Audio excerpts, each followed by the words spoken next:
Welcome to Nat Chat. I'm Chris Field. This week we have the privilege of speaking with Gary Bates, the author of this book, Alien Intrusion. Gary has studied UFOs and gone to a whole lot of trouble to put together a lot of insights into what's involved in that fascinating subject matter.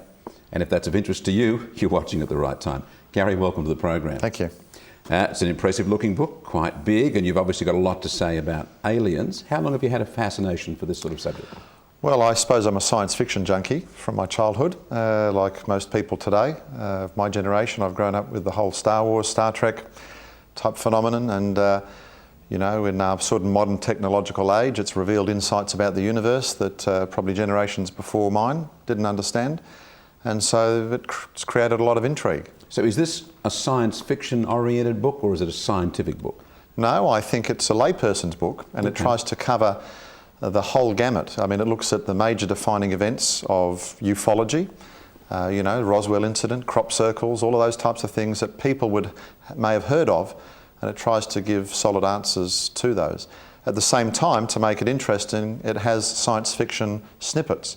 Every now and then we divert, and there might be a little box in the book that'll give you a movie review of you know, The Day the Earth Stood Still, or Signs the movie. Forbidden Planet. I remember watching that when I was a boy. So what are some of the things that you discovered as you went through this? Well, it's interesting. Most people tend to view the subject matter of UFOs or aliens really depending on their worldview. I mean, people say to me, you know, Gary, do you believe in UFOs? And I say, well, of course I do, because what's a UFO? A UFO is an unidentified flying object. But in the common vernacular, what really people mean is, you know, do you believe in a UFO? Do you believe in flying saucers, you know, being piloted by alien spacemen or something like that? And the reason we interpret, you know, those lights in the sky as maybe being alien spacemen is because of a whole range of things that we're processing basically. Today, as I said, you know, I was brought up in a science fiction age, and so there's a groundswell there of, you know, watching those types of movies where you think, well, maybe there could be something out there. Now, you'd get the die-hard skeptic, you know, maybe the atheist, and he says, well, you know, it's physically impossible for aliens to travel millions of light years across the universe, so therefore he says every UFO sighting or everybody who says they've had an abduction experience with an alien must be a psychological delusion, or those UFOs must be explained as natural or man-made phenomena. So you can't physically, empirically test UFOs. You know, you can't put a UFO in a test tube and find out what it is. We're not able to do that. That's why they remain unidentified. So people tend to form an opinion based upon their worldview. Well, as you've followed this through, and I understand you've checked out the historical development of sort of the way we perceive and understand UFOs, has there been a shift even in the scientific community or in the more serious observers of these things in their understanding of what's going on? Absolutely. I think particularly in the 50s and the 60s, again, as our understanding about the universe grew, at the same time there seemed to be an explosion of UFO sightings. In fact, 1947 was a very, very defining event. A man named Kenneth Arnold was flying his light plane over Mount Rainier in Washington, and he said he saw 9 shaped discs following his aircraft. And he said they looked like saucers skipping across the water. And that is actually the genesis of the term flying saucer, where it came from. So before 1947, the talk of flying saucers as such was nowhere near so Not flying saucers, but UFOs were still common. There was an airship wave in the 1896, 1898, and what it appears is that UFOs seem to appear within the understanding of the culture of the time. UFOs in the 1800s appeared like airships. The ancient Romans and Greeks have stories of flying shields with occupants on board. American Indians have legends of flying canoes with people on board. And as we approached our rocket age, if you like, we started to take on these silvery, shiny types of shapes. The interesting thing is, history will show in the modern age that 90 to 95% of all UFOs can be explained as either natural or man-made phenomena. Believe it or not, the most common mistaken UFO is the planet Venus. Really? Yeah. It accounts for 27% of all sightings. But one of the reasons we would look up and see things like the planet Venus and say, oh, maybe it's a UFO, is because of that preconditioning we've had. Can you imagine 150 years ago, a farmer's in his field putting his cows to bed one night and he sees a strange light circling the sky? Well, he's never seen a rocket ship. He's never seen even probably a weather balloon or a motor car. So he would not understand that as being something of a technological development or He just assumed it perspective. was something in the heavens, as it were. Yeah, he might say it was an angel or a demon because people were probably more religiously disposed. But if a person today, that farmer putting his cows to bed in the field today and he saw a strange light, first thing he'd say is, oh, UFO. And what he really means is spaceship, alien spaceship. Now tell me, what is a ufologist? It is a science, is it? The actual study of UFOs? No, it's not something you go to university and get accreditation in, although I know one man by the name of Dr. David Jacobs is the only man in the world to receive his PhD with a UFO dissertation. But it is a serious field of endeavour, and people, I suppose I classify as a ufologist because I've spent many, many years studying the subject matter. So he's just somebody that studies UFOs. You told me before we went recording that when Spielberg made his movie, the Close Encounters, he actually had ufologists or whatever advising him on how that all worked. Yeah. Well, the lead character in the movie was a Frenchman. I think the character's name was Lacombe, but it was based upon a real ufologist by the name of Jacques Vallée. I would rate him as probably the number 2 ufologist in the world. And he was a contemporary of another gentleman called Dr. J. Allen Hynek. They're both physical scientists. In fact, Hynek makes a little cameo at the end of the movie. Spielberg pays homage to him when the flying saucer lands and you see this man with glasses and a beard holding his pipe, sort of rubbing his brow. That's actually J. Allen Hynek. And those two gentlemen were collaborators. And the movie was actually based around sort of their research and the mysterious things that they'd found out. In fact, Hynek, even more interestingly, was a government researcher for the US government under a project called Blue Book. The US government has investigated UFOs for over 40 years in different projects. And he found that, the majority could be explained naturally or as either man-made phenomena, but he said there was a mysterious element that defied naturalistic explanation. These craft have been seen to change shapes.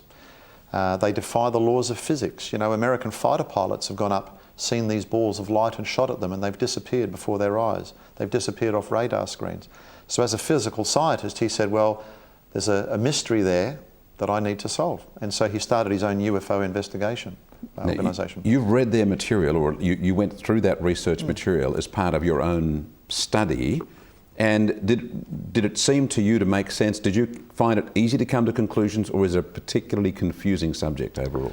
Well, I think here we have to talk about people's worldviews, if I could mention that for a moment. So what I've come to learn is that everybody has a worldview, and even though we don't realise we've got a worldview, I believe that people's worldviews, which is like a set of glasses, a filter if you like, for which we view the world around us, is pretty much determined by where you think you came from. Now, I'm a Christian. I believe the Bible to be a real record of history, not a book of myth and fairy tales. And so, because of my Christian faith, I already believe that there is a spiritual dimension to our existence. And now, for somebody who might not believe in the supernatural or a spiritual element, he has to try to explain UFOs within the physical bounds, if you like, of our existence. But what the people like Hynek and Vallée found out, and people can do the research themselves, it's not little Joe Christian here saying this, is that they were confronted with what they described as a paranormal or paraphysical phenomena. I mean, how can a nuts and bolts spacecraft, two objects that are supposed to be made of metallic steel, fly into each other at thousands of kilometres an hour, become one object and then fly off in another direction? How can UFOs be seen to accelerate to the ground, at terrific speeds and do a U-turn and go upwards without even slowing down? If there were real occupants in there, well, they'd be splattered. The summary or the assumption that has been made by people is that they have some technology that's just vastly beyond ours. Yeah, that's true. And because, the majority of people probably believe in evolution, they think, well, evolution may have occurred elsewhere in the universe and they could be advanced and older and all that type of stuff. But the problem is, Chris, you're really getting into the realms of science fiction. I mean, science fiction is actually fantasy. That's what we need to understand. And you've got to defy the laws of physics to be able to do those things. Now, you can't defy the laws of physics. And so it was that reference, that scientific anchor, as it were, of what is physically real that led these guys that were ufologists into basically recognising that this had to be paranormal. Yes, that's right. Okay, so this was their scientific assessment. This wasn't your assessment. That was what they came up with. That's right. And I believe with someone like J. Allen Hynek, it pained him to admit that.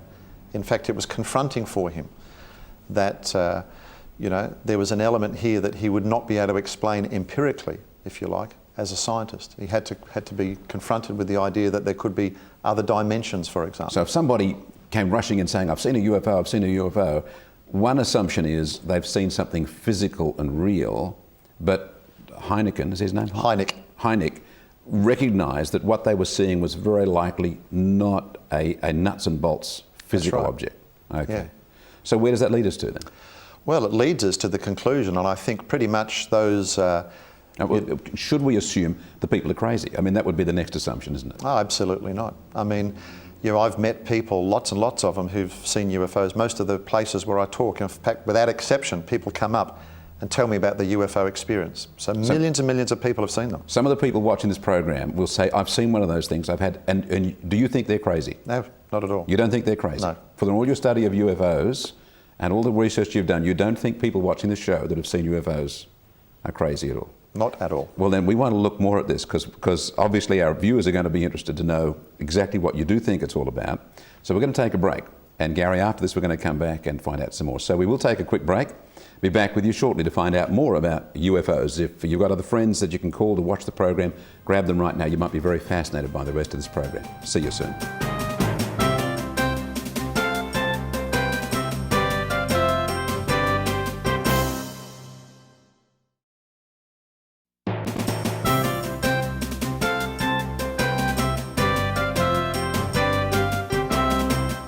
Welcome back to Nat Chat. I'm Chris Field, and we're speaking now with Gary Bates, the author of this fascinating book called Alien Intrusion.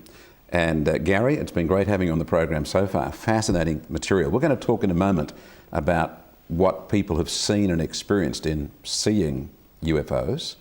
But before we do that, people can find out about this book and about what you found on a website that you have. What's that? Well, you'll be able to find it, I think, in most Christian bookstores, but you can get it on Amazon.com. This book is available Amazon.com. That's right. In fact, it's actually been an Amazon top 50 bestseller. We have our own website, the ministry that I work for, Creation Ministries International. Their website is simply creationontheweb.com. There's a bookstore. But if people specifically want to have a look at this subject matter, there's a website called alienintrusion.com. And there's a whole heap of fun and games on there and some links where people can get books and DVDs as well. Okay, so the book is called Alien Intrusion by Gary Bates, and it's alienintrusion.com. Yep. And people can go and find out more That's about right. the subject. Well, we're going to find out some more right now. What are the common encounters or experiences that people have with UFOs? Obviously, sightings is a big one. Yes, and it's interesting. Just as in the movie Close Encounters, there are strange phenomena that accompany it. Animals get spooked, sometimes there are electrical outages, etc. But I think the area where we can really unpick what's happening, if there are UFOs and aliens, for example, from other planets, is at the level of abductions. And this I found was particularly confronting to me. And I have to be honest that when I approached the subject matter, I thought at the level of abductions, perhaps people were really having psychological delusions. Well, now, way back when I was only a teenager, there were full-blown stories of this couple driving across the desert and they couldn't remember hours and hours of their time. And then when they went into hypnosis, that revealed all sorts of things. Back in those days, I was under the impression that was a very rare phenomenon. Is that a rare phenomenon? No. It's not? No. In fact, there have been polls conducted, Gallup polls, one poll called the Roper poll. The results were extrapolated and sent to over 150,000 American GPs, medical practitioners. That basically said it's almost at epidemic proportions. They estimate that up to 4 million Americans may have had an alien abduction experience, as they believe. Wow. So people watching this program, there may be many that would say, I have been abducted by aliens. Now, do most people know that that's happened to them, or do they have to discover that by hypnosis or by some other means? Well, sometimes, usually what happens, as you mentioned, there are periods of missing time. People might remember some strange object or entity or strange being, a cloud or something in their room, and then after that they don't remember too much. But usually what happens is what I call an activating event. They might be watching a TV program and it might be talking about aliens or something, and it triggers something wrong. Sometimes they have markings on them, sometimes they have bruises or something like this that they can't account for. But usually there's something that they find is troubling them. Now, Is it possible for people to have had an alien abduction experience and actually remember it firsthand, everything that happened? yeah, sometimes that is the That does case. happen. Yeah, but I have to say it is quite rare. And then you've really got to wonder, why is the nature of it so deceptive? You know, if they're really here to help us, as some of these contacts claim, you know, why do they go around acting deceptively? Why do they stealthily abduct people in the middle of the night? And, you know, when I say it was confronting, there was some subject matter that was particularly disturbing. You know, people claim they've been taken onto a spaceship and probed in all parts of their bodies. There are sexual encounters. There seems to be some sort of almost ritual abuse that's going on. So you've got to ask, why would advanced, you know, evolved creatures, you know, kidnap people in the middle of the night and do these horrible things to them, and yet say, you know, we're here to help you evolve? And it's interesting that, you know, we'd like to apply, if you like, a scientific tag to it. But quite simply, it seems that these creatures claim that they fly millions of light years across the universe to basically deny the Bible, Christianity, and teach us almost New Age beliefs. Because they basically say, you know, you and I are going to be like gods or something like this, and they're helping us to try to, you know, evolve into some spiritual aspect. Okay, now we want to delve into what you think is an explanation for all of this. But wouldn't it be interesting to just consider the solar system that we have and where these people could really have come from anyway? Has anyone done any research on that area? Well, NASA are spending billions of dollars on the search for extraterrestrial life. I mean, there's 2 rovers on Mars at the moment. They're very excited about finding water, because where they think there's going to be water, there's life. But if you know anything about genetics, you know, you need more than just add water for life to occur. Water is H2O. In the DNA of every human being, Chris, you know, there's a, you know, DNA is a molecule of which information is written on it. It tells the cells what to build. And that information, you know, it's like a sequence, if you like, of letters, or an order of letters, an arrangement of letters. We've got about 1,000 books worth of information. And all of those letters have to be arranged to tell the cells to build a human being or a frog or a fish or whatever it's going to be. And, you know, to sort of say, well, you know, there's life on other planets, we might find some microbes or something like that, is a far cry from saying that you're coming across advanced extraterrestrial races that are capable of defying the laws of physics. But what if they come from just further and further away? Is that possible? Well, you've got this speed of light travel problem. The speed of light is 300,000 kilometres every second. Einstein theorised, and there's every good reason to believe that he's correct, that it's the maximum speed limit in the universe. Quite simply, as your speed increases, your mass increases. As you approach the speed of light, your mass becomes infinite. You've got to convert every atom in the universe to energy to try to get to the speed of light. In other words, it's impossible. Let's just look at some of the physical problems. It's estimated there's about 100,000 particles of dust for every cubic kilometre of space. And if you were travelling in a spaceship at even 1/10 of the speed of light and you hit a grain of dust, it would be like 10 tonnes of TNT going off inside the spaceship. Now, science fiction to the rescue, because if you've ever watched Star Trek, they have, you know, deflector arrays, and they've got inertial dampers so you don't get splattered up on the wall when you do U-turns at warp factor 9 and that type of thing. But that's my point. It's science fiction. It is science fiction, yeah. Makes great movies. What about distance? Well, distance is a huge problem. I mean, within our own Milky Way galaxy, the next nearest star to us, Proxima Centauri, is 4.3 light years away. Now, at the best speed we can muster now, we went to the Kennedy Space Center last year, and the Space Shuttle and the Apollo craft that sent man to the moon are the most powerful vehicles we've ever built. And at their speed, it would take you 870,000 years to reach the next nearest star in our own Milky Way galaxy. Once you leave our galaxy and you travel out into space, the next galaxy, Andromeda, would take you 2 million years. That's if you could travel at the speed of light. And the next one after that, 20 million years. And when you think about those galaxies, it's estimated that there are hundreds of billions of galaxies in the universe. So, you know, they've got to come increasingly from farther and farther So afield. we can put the skids on the idea that aliens are material nuts and bolts creatures for 2 reasons. The scientists that have looked at it said that it just doesn't fit normal physics. It's paranormal in that sense. And there simply is not the capacity for these people to be coming from some other place and getting here in anything like the kind of time frame that would be possible with physics.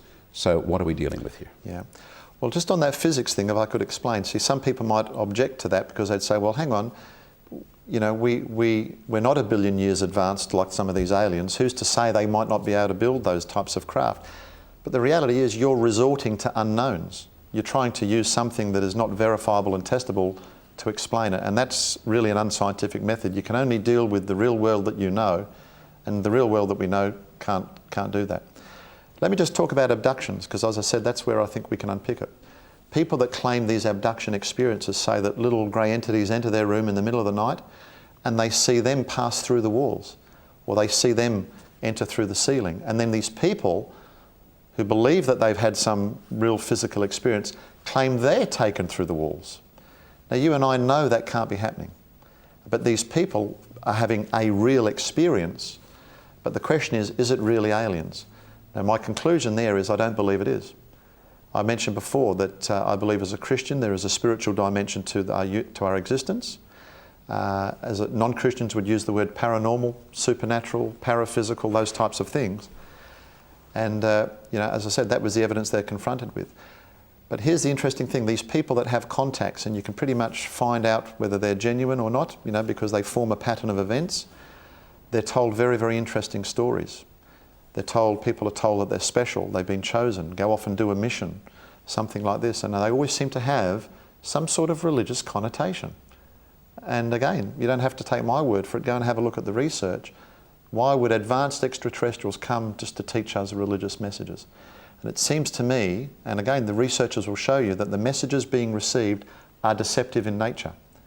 They will tell you things like, well, you know, we've come from Venus or Mars in the 60s, that was the messages. Well, we now know that's impossible.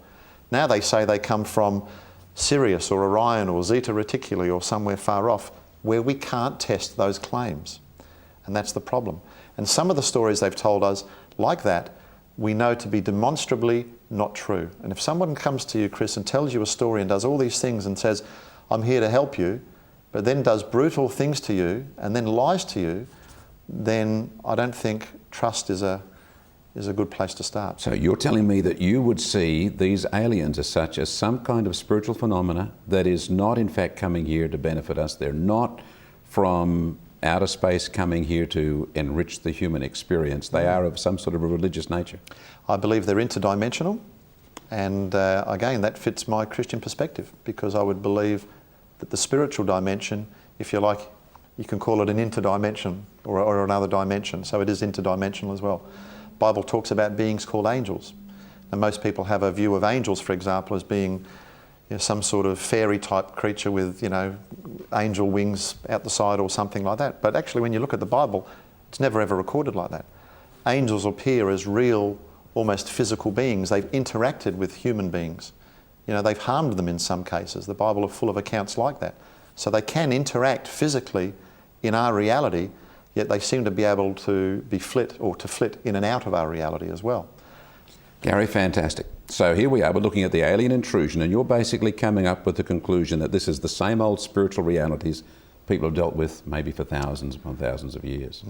Well, it's interesting. The movers and shakers that I mentioned pretty much will tell you the same thing, that it mirrors what they call supernatural or demonic events in some cases that have been known to parapsychologists and theologians for many hundreds of years. Gary, thanks for that. If you want to know more about what Gary's on about, Alien Intrusion is the book. It's an Amazon bestseller, and you'll find that a great and fascinating read, as you've discovered from us talking today. Gary, thank you for your time, and thanks for being with us here on Nat Chat. Let's look forward to meeting you again next time.